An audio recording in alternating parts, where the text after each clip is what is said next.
Hello everyone. So this is part number 3 of our branch accounting series, जिसमें कि हम final accounts method को discuss करेंगे। इस मेथड ये है हमारा थर्ड और लास्ट मेथड डिपेंडेंट ब्रांचेस का, जिससे कि हम डिपेंडेंट ब्रांचेस की अकाउंटिंग करते हैं। पहला हमने पढ़ा था डेटर्स मेथड, दूसरा हमने पढ़ा था स्टॉक एंड डेटर्स मेथड, और अब ये है थर्ड फाइनल अकाउंट्स मेथड। इसमें हम लोग ब्रांच का प्रॉफिट निकालेंगे हेड ऑफिस की बुक्स में। इस केस में भी हेड ऑफिस ही ब्रांच की बुक्स प्रिपेयर करता है, ब्रांच अपनी बुक्स प्रिपेयर नहीं करता, हेड ऑफिस ही उसकी बुक्स प्रिपेयर कर रहा है उसमें, तभी इसको डिपेंडेंट ब्रांच बोला गया है। अब ये है हमारा पार्ट 3 फाइनल अकाउंट्स मेथड। बहुत ही छोटा सा मेथड है, फटाफट से इसको कंप्लीट कर लेंगे। तो अभी हम शुरू करते हैं जी अपना final accounts method. Final account method वो क्या कहता एज द नेम सजेस्ट, कहता ये है branch accounts are prepared just like the financial statements for an entity are prepared. हमने अभी तक अपनी फाइनेंशियल स्टेटमेंट्स कैसे प्रिपेयर करी हैं, अभी हमने फाउंडेशन में +1 में +2 में हमने कैसे अपनी फाइनेंशियल स्टेटमेंट प्रिपेयर करी हैं। क्या हमने टी फॉर्मेट में प्रिपेयर करी हैं, ट्रेडिंग, P&L, फिर हम बैलेंस शीट बनाते थे, ये भी वैसा ही है। हालांकि इंटर में हमने कैसे अपनी फाइनेंशियल स्टेटमेंट प्रिपेयर करी है एज पर शेड्यूल 3, जिसमें हम equities and liabilities, assets, non current assets, liabilities, non current liabilities लिखते हैं। बट इस फाइनल अकाउंट्स मेथड में हमारे ब्रांच में हम टी फॉर्मेट का यूज़ करेंगे। टी फॉर्मेट कैसा होता है, जैसा ये वाला फॉर्मेट हमको दिख रहा है, ओपनिंग स्टॉक, गुड्स, परचेजेस, ये सब ये बोला जाता है इसको टी फॉर्मेट। तो हम टी फॉर्मेट में ब्रांच के फाइनल अकाउंट मेथड को प्रिपेयर करेंगे। तो कहता है जैसे कि आप फाइनेंशियल स्टेटमेंट बनाते हैं वैसे ही बनेगा। Accounts are prepared kept in mind that the branch is a separate entity. हम ये एक अज्यूम करेंगे कि ब्रांच एक सेपरेट एंटिटी है। क्या ब्रांच एक सेपरेट एंटिटी है? नहीं, हम उसको अलग से फिर भी प्रिपेयर करेंगे। इसको हम अलग मानकर प्रिपेयर करेंगे। अलग मानकर प्रिपेयर करने का क्या मतलब है? अलग मान के प्रिपेयर करने का ये मतलब है कि हम यहाँ पर लिखेंगे to opening stock, by sales, by credit sales, by cash sale. हम इसमें by cash sales, by credit sales लिखेंगे। ये बन को किसकी बुक्स में रहा है? ये बन रहा है हेड ऑफिस की बुक्स में। बट हम अगर यहाँ पे सेल्स, सिर्फ और सिर्फ सेल्स लिख रहे हैं हेड ऑफिस की बुक्स में, तो इसका मतलब है कि क्या ये दिखाता है कि ये हेड ऑफिस की सेल्स है? नहीं, ये हेड ऑफिस की सेल तो नहीं है, ये है तो ब्रांच की सेल। पर हम हेड ऑफिस की बुक्स, फॉर एग्जांपल ये हेड ऑफिस की बुक्स हैं, हम इतना सा कोना ले लेंगे, हम कहेंगे कि आप ये मानोगे कि हम अलग ही हैं। हम यहाँ पर ब्रांच की अकाउंटिंग करेंगे। यहाँ हम बाय सेल्स लिखेंगे, बाय क्लोजिंग स्टॉक लिखेंगे, टू ओपनिंग स्टॉक लिखेंगे, सब कुछ लिखेंगे ऐसे जैसे कि अलग एंटिटी है। जैसे कि पूरे घर में आपको एक सेपरेट कमरा दिया जाता है रहने के लिए, तो आप कहते हो कि अब ये कमरा मेरा है, कौन आएगा कौन जाएगा अब ये मेरी मर्ज़ी से होगा, प्लीज़ नॉक करके आया करो। तो वहाँ पे आपकी मर्ज़ी चलेगी। क्या आप उस कमरे में अपने आप को एक सेपरेट एंटिटी मानते हो? वैसे ही हेड ऑफिस की पूरी बुक्स में आपको ये कमरा दिया गया है ब्रांच को। कहते कि भाई जा बना ले अपनी बुक्स फाइनल अकाउंट मेथड से और अपने आप को अलग एंटिटी मानना। अलग एंटिटी है नहीं, क्योंकि ये एक तरह से कच्चे बनाते हैं, कच्चा खाता बन रहा है, इसीलिए इसको बोला जाता है बाय सेल्स या फिर एक्सपेंसिव। जो भी हम टू लिखते हैं, जैसे कि to goods transferred from head office, सबसे प्राइम एग्जांपल आपको यहाँ पे दिख जाएगा। अब आप खुद सोचो कि ये बन रहा है हेड ऑफिस की बुक्स में, ठीक है, और आप लिख रहे हो to goods transfer from head office. अब यहाँ पे वो गुड्स आते हैं कि जो ब्रांच को हेड ऑफिस से गुड्स आए होते हैं, तो यहाँ पर आपको ये लिखना चाहिए ना, by goods received, by goods received from head office. आपको ये लिखना चाहिए ना, by goods sent to branch लिखना चाहिए ना फिर आपको। अगर आप हेड ऑफिस की बुक्स में ब्रांच की किताबें बना रहे हैं तो आपको ये लिखना चाहिए ना, तो goods sent to branch. But आप लिख क्या रहे हो? To goods transferred from head office. इसका मतलब है कि आप ब्रांच की कैप डाल के ये खाता बना रहे हो। इसीलिए उसने यहाँ पे लिखा कि आप इसको सेपरेट एंटिटी मानना। सिर्फ तीनों मेथड्स में डेटर्स, स्टॉक एंड डेटर्स और फाइनल अकाउंट्स में आप सिर्फ इसी में ऐसे लिखोगे to goods transfer from head office, बाकी तो मैं आप यही लिख रहे हो to goods sent to branch. थोड़ा सा ध्यान रखना, ये इसमें सिर्फ यही एक पॉइंट है और कोई पॉइंट ही नहीं है। क्या आपने 12th पास करी है? अगर आपने करी है तो ये मेथड आपके लिए कुछ भी नहीं है, क्योंकि सेम वही है, कुछ नहीं है इस मेथड में। सिर्फ आपको इसी चीज़ का ये ध्यान रखना है जो मैंने आपको ग्रीन में हाईलाइट किया है, क्योंकि आपको ये वाले पॉइंट को यहाँ लिखने के लिए आप अमाउंट तो यहाँ सही लिखोगे, आपका सब कुछ सही आ जाएगा, बट आपका यहाँ से 1 नंबर कट जाएगा, 5 नंबर आएंगे फिर आपके 6 में से। फिर आप कहोगे मेरा आंसर तो ठीक है पर मेरे नंबर क्यों कटे। कहता in this method trading and P&L is prepared and the balance of profit and loss is transfer to general P&L। Normal सा कुछ भी नहीं है, कुछ भी नहीं है। क्या आप +1 में अपना ट्रेडिंग एंड P&L कैसे बनाते थे? आप करते थे ट्रेडिंग अकाउंट,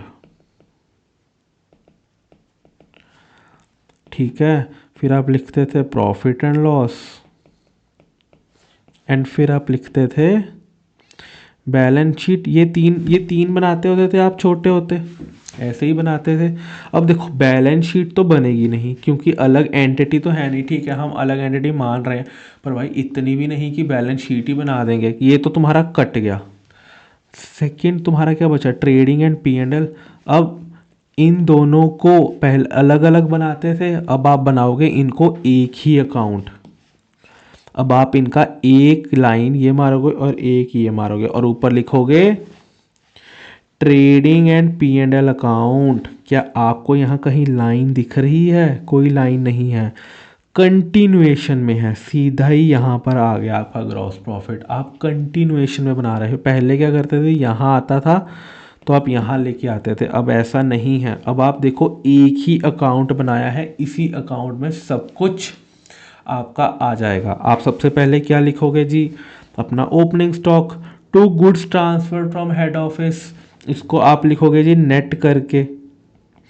कुछ गुड्स हेड ऑफिस से आया होगा, कुछ आपने रिटर्न किया होगा, तो आपको यहाँ नेट करके लिखना है। नॉर्मल सी बात है, जैसे आप परचेजेस लिखते थे नेट परचेजेस, ठीक है। कुछ परचेजेस, ये कौन सी परचेजेस है? ये वो परचेजेस है जो आपने मार्केट से खरीदा होगा सामान, ब्रांच ने हेड ऑफिस के अलावा भी हो सकता है कुछ सामान खरीदा होगा। ये वो वाली परचेजेस की यहाँ पे बात कर रहा है। ये है जी हमारी हेड ऑफिस से जो सामान आया है और ये जो हमारा बाहर मार्केट से जो सामान आया है। फिर आपने सेल करी, कैश करी, हो सकती है क्रेडिट हो करी, हो सकती है माइनस कर देंगे जी रिटर्न, सेल रिटर्न भी होंगे कुछ ना कुछ तो वही नेट सेल्स, नेट परचेजेस। फिर यहाँ पे आ जाएगा जी क्लोजिंग स्टॉक, जो हमारा क्लोजिंग स्टॉक बचा हुआ होगा, हमारा ग्रॉस प्रॉफिट आ जाएगा। ग्रॉस प्रॉफिट को आप आगे कैरी फॉरवर्ड कर लो जाओगे। फिर expensive, discount, bad debt, petty cash, जो कि नॉर्मल हमारे इंडायरेक्ट एक्सपेंसेस होते हैं। और ये आ गया जी हमारा नेट प्रॉफिट। बस ख़त्म हो गया, खम हो गया जी, यही मेथड था। क्या आपने पहले कभी ये मेथड नहीं करा? भाई जब से आपने अकाउंट्स बनाना सीखा है आप ये मेथड कर रहे हो। तो अब गौर बात ये है कि तीनों मेथड बिल्कुल ही अलग हैं पर तीनों से आंसर बिल्कुल सेम आएगा। यही खासियत है ब्रांच अकाउंट की, आप कोई भी मेथड कर लो आपका आंसर सेम आएगा। तो फटाफट से एक क्वेश्चन सॉल्व कर लेते हैं बिना टाइम ख़राब किए हुए। फटाफट से आपका क्वेश्चन नंबर जो हमारी बुक में है, क्वेश्चन नंबर 5 बॉम्बे ट्रेडर्स का। इसमें देखो जी हमने तीनों मेथड से उसने कहा था सॉल्व करो। ये वाला मेथड हम कर चुके हैं, ये हम कर चुके हैं। अब अपन करेंगे जी थर्ड मेथड जो कि है हमारा ब्रांच ट्रेडिंग एंड P&L बनाने का। अपन वो वाला मेथड यूज़ करेंगे इस क्वेश्चन के लिए। क्वेश्चन पढ़ लेते हैं जी अपना, क्या कहता है क्वेश्चन।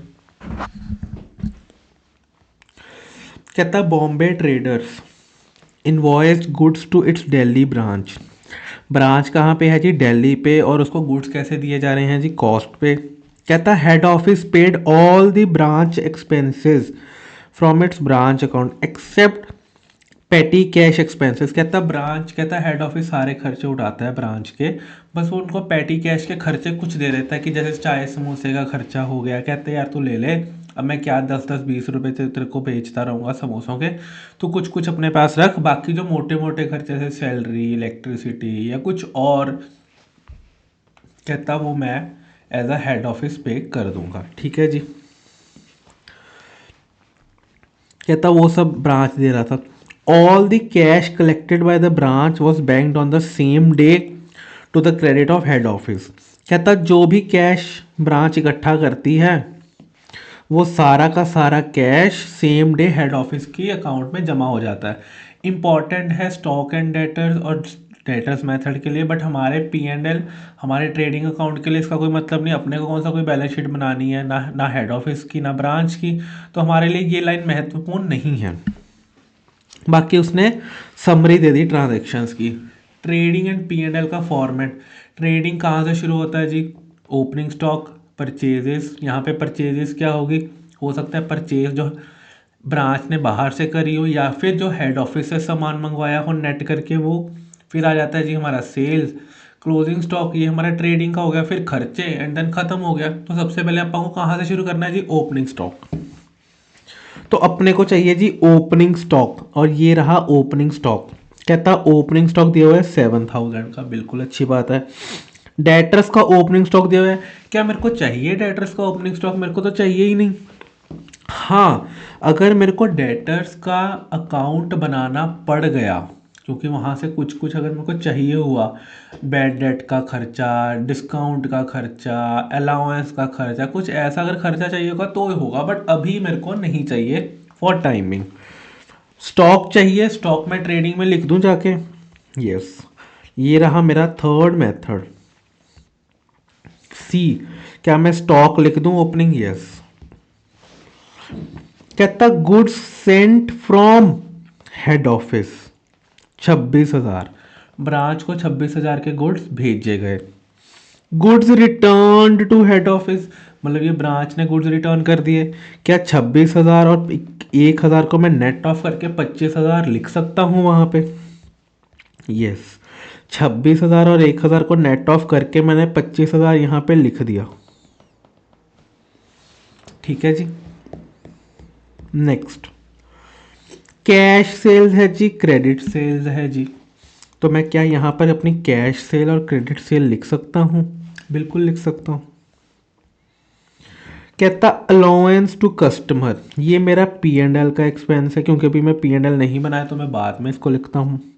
ये भी अगला भी डिस्काउंट भी मेरा P&L का एक्सपेंस है।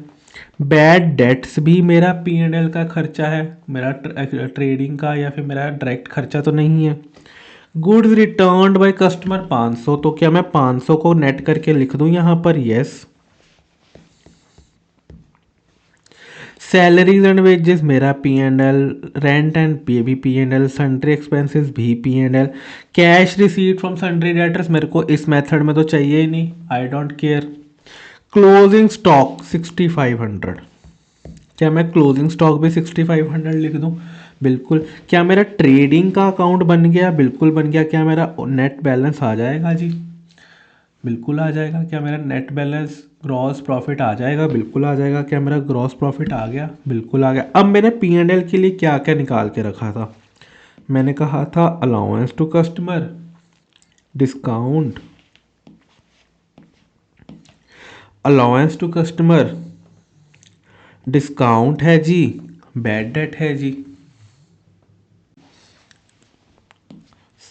Salaries, rents and sundry expenses, ये भी मेरा P&L के ही खर्चे हैं। ये सब P&L का खर्चा है।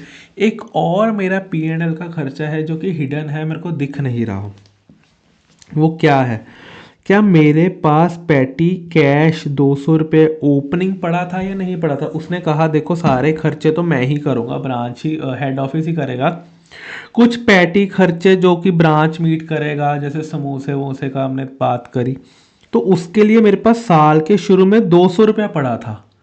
साल के शुरू में मेरे ब्रांच के पास 200 रुपया कैश पड़ा था, मेरी जेब में 200 कैश पड़ा था छोटे मोटे खर्चे करने के लिए। ईयर एंड आते आते या मंथ एंड आते आते, मंथ की बात करी गई है तो मंथ एंड आते आते वो सिर्फ 100 ही रह गया। जो 200 था वो सिर्फ 100 ही रह गया। बाकी 100 कहाँ गया? चोरी हो गया, डाका पड़ गया, कहाँ गई गांधी जी? गांधी जी खर्च हो गए होंगे ना, गांधी जी को हमने यूज़ कर लिया होगा। तो क्या जो हमने 100 रुपया खर्चा करा, क्या वो मेरा खर्चा है या नहीं है P&L का? क्या जो समोसों की पार्टी मैंने दी, क्या वो मेरा खर्चा है P&L का या नहीं? तो ये मेरा एक इनडायरेक्ट एक्सपेंस भी तो है। 200 शुरू में पड़ा था, ईयर मंथ एंड आते आते सिर्फ 100 रह गया, तो क्या ये 100 का मेरा इनडायरेक्ट खर्चा है या नहीं है? अब मेरे इनडायरेक्ट खर्चे क्या क्या हैं P&L में आने वाले? ये तो मैं आ जाऊँगा फटाफट से अपने P&L में। क्या ये मेरा ग्रॉस प्रॉफिट था? जी, ये मेरा ग्रॉस प्रॉफिट था।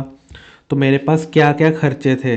मेरे पास सबसे पहले क्या खर्चा था जी? आ जाओ, allowance to customer, discount and bad debts. Allowance to customer, discount and bad debts. Next, salaries and wages, rents and sundry expenses. Salaries and wages, rents and sundry expenses. और ये 100 जो हमने बात करी, या क्या ये 100 यहाँ पर आएगा या नहीं आएगा इनडायरेक्ट खर्चा? यस। और हम यहाँ पर 100 को कैसे दिखाएंगे? आपको प्रेजेंटेशन के साथ दिखाना है। 200 माइनस 100, तो यहाँ पे आ गया जी 100। ये आपका ओपनिंग नहीं था, ये आपका ग्रॉस प्रॉफिट कैरी डाउन था। ये आपके खर्चे हो गए, इन सबको कर करा के आपका ग्रॉस प्रॉफिट बच गया जी कितना? 9400। ठीक है जी, ये आपका फाइनल अकाउंट्स मेथड यहाँ पे कंप्लीट हो जाता है। आपके डिपेंडेंट ब्रांचेस यहाँ पे कंप्लीट हो जाती हैं। अब नेक्स्ट पार्ट में हम लोग क्या करेंगे? One of the most important topics, loading का टॉपिक, जो कि तीनों मेथड्स में लगता है और आपको क्वेश्चन भी लोडिंग का पॉइंट ज़रूर आएगा ही आएगा। तो अगले पार्ट में ज़रूर आपको लोडिंग का पार्ट देखना है। ठीक है जी, थैंक यू वेरी मच। ये है आपका पार्ट 3 का एंड।